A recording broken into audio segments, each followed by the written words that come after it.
ربنا ما خلقت هذا باطلا سبحانك فقنا عذاب النار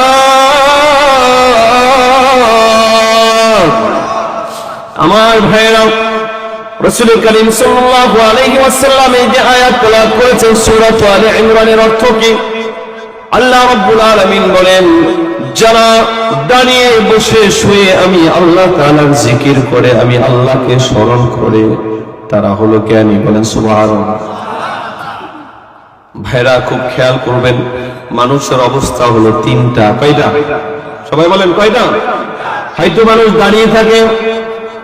না হয় মানুষ বসে থাকে না হয় মানুষ শোয়া থাকে নাকি এর বাইরে কিছু আছে এই তিন অবস্থার বাইরে আছে কিছু আমরা এখন কোরআনের মাহফিলে আসছি এই মাহফিলে নাচ হবে না গান হবে না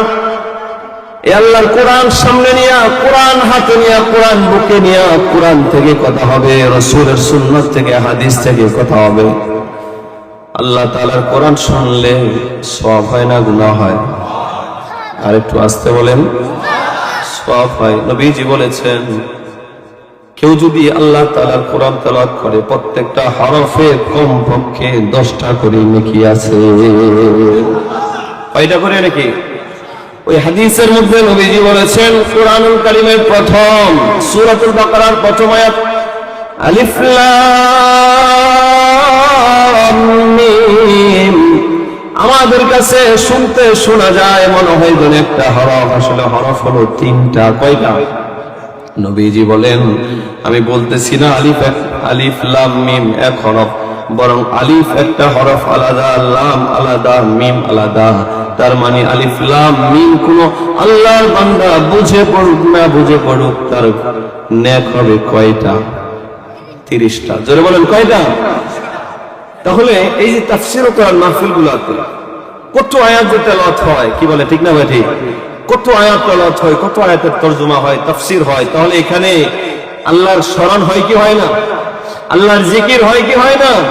জোরে বলেন হয় কি হয় না তাহলে যারা আল্লাহর জিকির করে তাদেরকে আল্লাহ কি বলেছেন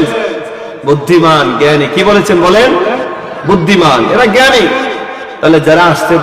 পেরেছে তারা জ্ঞানী কি বলেন জ্ঞানী না যারা এখনো আসতে পারে নাই যারা এখনো মাহফিলের বাইরে আছে তারা কি জ্ঞানী তাদের কি বুদ্ধি আছে নাই এটা আল্লাহর কোরআনের কথা নবীজির কথা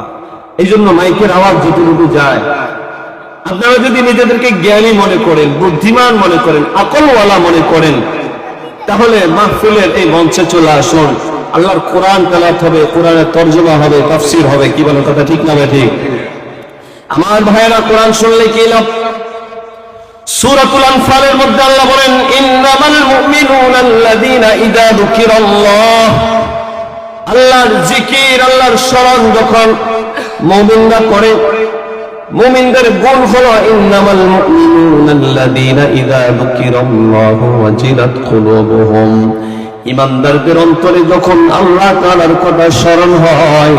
তখন তাদের অন্তরটা আল্লাহর ভয়ে কেঁপে ওঠে কথা বলেন ঠিক না ঠিক ওয়াজিলাত কুলুবুহুম ওয়া ইযা তুলিয়াত আলাইহিম আয়াতুহু আর যদি আল্লাহ তাআলার কোরআনের তেলাওয়াত করা হয় আয়াত যদি তেলাওয়াত করা হয় আল্লাহ রাব্বুল আলামিন জানায় দেন যাদাতুহুম ঈমানা আমাদের প্রত্যেকের ঈমানের একটা ব্যাটারি আছে আল্লাহ বলেন যারা কোরআন তেলাওয়াত শুনে কোরআন তেলাওয়াত করে তাদের ঈমানের ওই ব্যাটারিতে চার্জ হয় সুবহানাল্লাহ ব্যাটারিতে কি হয় চার্জ হয় কথা ঠিক না বেটা কি বলেন মাহফিলগুলোতে আসলে আল্লাহর পরিচয় পাওয়া যায় আমল করতে মনে চায় আখিরাতের ভয় অন্তরে ঢুকে জান্নাতের আশা অন্তরে ঢুকে কথা ঠিক না বেটা এইজন্য যারা আসতে পেরেছি আমরা বুদ্ধিমান আমরা জ্ঞানী আর যারা আসতে পারে নাই তাদের অনেক ডিগ্রি থাকতে পারে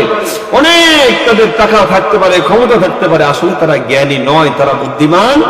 হতে পারে নাই আল্লাহ সকলকে জ্ঞানী হওয়ার তৌফিক দান করেন আমিন বলেন আমার ভাইরা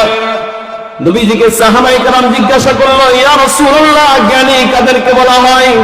কোন জ্ঞানীদেরকে কোন বুদ্ধিমানদেরকে কিয়ামতের দিন ফেরেশতা ডাক দিবে আল্লাহর নবী বলেন আল্লাযীনা ইয়াযকুরুনাল্লাহা কিয়ামা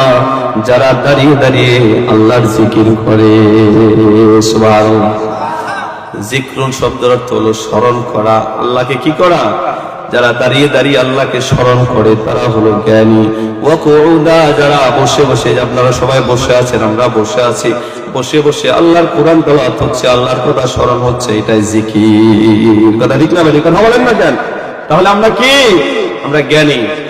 এরপরে ওয়ালা জুনুবিহিম, এখন বসে আছেন, আল্লাহ যদি বাঁচিয়ে রাখে মাহফিল শেষ করার পরে সবাই বাসায় চলে যাবেন, গিয়ে আবার শুয়ে পড়বেন ঘুমানোর জন্য। ঘুমানোর পূর্বে মুসলমানরা দোয়া পড়ে ঘুমায়, আল্লাহুম্মা বিসমিকা আমুতু ওয়া আহইয়া। এরপরে আরো দোয়া আছে, আয়াতুল কুরসি পড়তে হয়, সূরা ইখলাস পড়তে হয়, ফালাক পড়তে হয়, নাস পড়তে হয়। এরপরে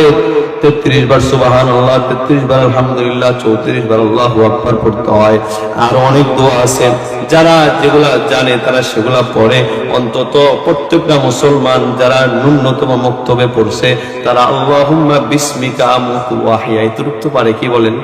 কথা ঠিক না? এগুলো মক্তবে শেখানো হয় না, নুরানিতে শেখানো হয়।